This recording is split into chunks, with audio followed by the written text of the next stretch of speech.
Hello and welcome to today's LOL Esports Roundup. We're going to cover the finals of MSI 2023.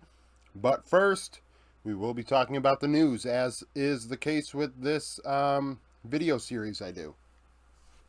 DRX last week said Duckdown wasn't going to play for them in the first half of summer, for sure. And they would announce what they were going to do in the future. Well, it seems that has been decided. DRX are going in a very young direction. Paddock is only 18 years old, turned 18 a few months ago.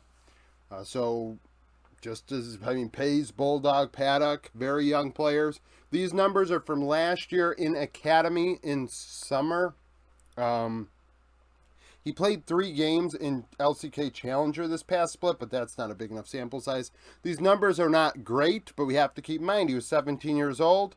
And, that's a thing, right? So, 373 KDA, 912 CS per minute, 69.1 KP, 453 gold per minute, 661 damage per minute. So, definitely getting fed, given all the opportunities to succeed. 8 champions in 29 games. So I guess he's playing over Playeta, which is fine in my opinion. I was not impressed by Playeta. He's still young and has probably should get another chance eventually, but I did not like what I saw in spring out of him. And then we have Kieho, I don't know how to pronounce their name, but this player could be the youngest one in the LCK this split if he plays. Right now he's considered a substitute. On DRX, only 17 years old and will be 17 until August. Very young. These numbers also are from 2022 summer in Academy. That means they were 16 years old when they put up some average to good numbers at that level, which is a big deal. 16-year-old kid doing that. 359 KDA, 856 CS per minute, 62.7 KP. So not as involved as Paddock, but hell, he's not losing lane against players that are probably a couple years older than him. I think that there's a lot of potential here for what DRX are doing. It'll be real interesting. Now, keep in mind, DRX were a tire fire in spring. So, are they going into a great environment? I'd argue no. But if they have the perseverance like Bulldog did, where they can just keep going, and then by the end of the split, kind of give us something to look forward to going into 2024 as, somebody that likes League of Legends and wants to see it improve. That would be a thing. 411 gold per minute, 618 damage per minute. Only 5 champions in 29 games, so very limited champion pool. So DRX getting very young in the carry roles going into summer. The recap. I'm 21-4. I thought JDG would win 3-2. I said yesterday whoever wins game 1 would win the series. JDG would win game 1, BLG responds, and JDG wins game 3 and game 4. Knight went 19-7 and 13, 34% of the team's damage. He was my MVP, but it was not easy to pick him. Kanavi, 9-2 and 20, had the best KDA. So the mid-jungle duo, 28-9 and 33. Bin had the most damage for BLG, going 4 kills, 12 deaths, 2 assists, 30% of the team's damage. Knight was exceptional on the Jace. There were even moments, I think, in game 4 that stick out to me where he literally 1v2'd, got 2 solo kills in top lane on Shun and Yagao. He gapped Yagao in this series. I thought Yagao was looking like I do think he is. I don't think he is on Knight's level. A lot of people want to cite last year and this or that. I do not think Yagao is on Knight's level at all. Knight was just after it. Knight was not going to be denied in this entire tournament, and especially today, from his first international trophy. And this may be the start of something. JDG, I think, I really do think they have the potential to Grand Slam it. I do really think that's the case. They have the best team. I didn't believe that they could get it together fast enough to win MSI or win the LPL, but they did. So this is just disgusting. BLG, clearly going into game 3, they were all over the place because they went Vayne for Elk, and Vayne has not been picked by anybody. Now is not the time. I mean, I guess JDG went Nautilus Jungle in game 1.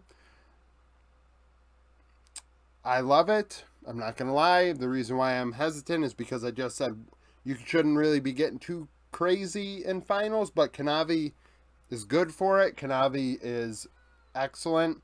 And the reason why I struggled with MVP was because, frankly, I thought Kanavi had a right to it. 4 different champions in 4 games and looked good in all 4. Even the loss, he looked good. Where Knight on Annie didn't do all that hot. So, frankly, I think there's a case for Kanavi to be MVP. I thought 369 at times really played well in team fights. Laning-wise, Bin got the better of him. But in the end, Bin could not die because going 4-12 and 2. I mean, he tried really hard but couldn't get it done. Elk in laning phase was okay at times, but in the end, in team fights, you ban the Zeri and Elk is struggling. Is pretty much how I viewed it going into this one, and he didn't get Zeri in any game at all, and the results speak for itself. You know, he just really away from the Zeri, which is why I was really shocked that T1 let him have Zeri every game. I thought that was very foolish yesterday, especially after getting beaten by it a couple times. You'd think you'd start banning it, and they didn't. Yeah, I mean, BLG went on a run. I had predicted them second. They finished second. I already did my victory lap yesterday, so I'm not surprised by JDG winning. I think BLG deserve a lot of credit. BLG should be really respected going into summer because really Tabe, their coach, has only been with them for like a month and a half. He came in very late in the split, so who knows how good they could become. I do think that, you know, he was able to get RNG to win MSI a couple of years and had some success at Worlds, if you could call it that. So I think BLG certainly are a team to be respected, and I expect to see them again on the international stage. A very, very good team with some elite players in a couple roles. But they were no match for JDG, who have elite players in all 5 roles. So that's it for the roundup today and MSI 2023. So going forward, some content-wise, we'll be doing roundups when there's enough news to discuss. If there's a couple teams that do a thing over, you know, I'll wait. I might not have a roundup every day. I will have a video every day. That will happen. But in terms of roundup, I may sit on news if there's only like one team to talk about until there's a few, so the video is longer than a few minutes long. Otherwise, the Hall of Fame stuff that I did on the Discord, I will start making videos for that tomorrow.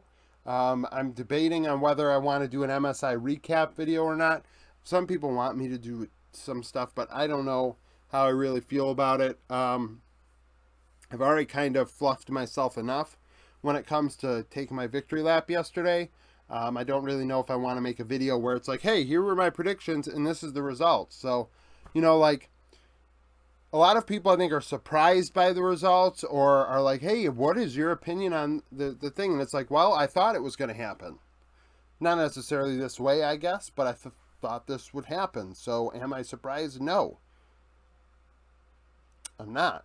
So did anybody disappoint me? Not really. I didn't think the West had a chance. I mean, Rainbow 7 beat GAM a couple weeks ago. That, I guess, is the biggest surprise of this tournament. So, like I said, that's it. Thank you for watching. If you liked the video, like it. Subscribe to the channel for daily League of Legends content. Follow me on Twitter. Join the Discord. The Hall of Fame voting for the 3rd class has started. There are 60 players on a poll. You pick 15. Those 15 move on next week. You pick 6 of those 15, and you determine who will be the 3rd class. Please, if you want to do that, vote. I will start those videos this week, and then you'll have an idea. If you disagree with who ends up in the Hall of Fame, then you can go vote and make your, you know, opinion known in that way. So, thank you for watching, and hope to see you again tomorrow.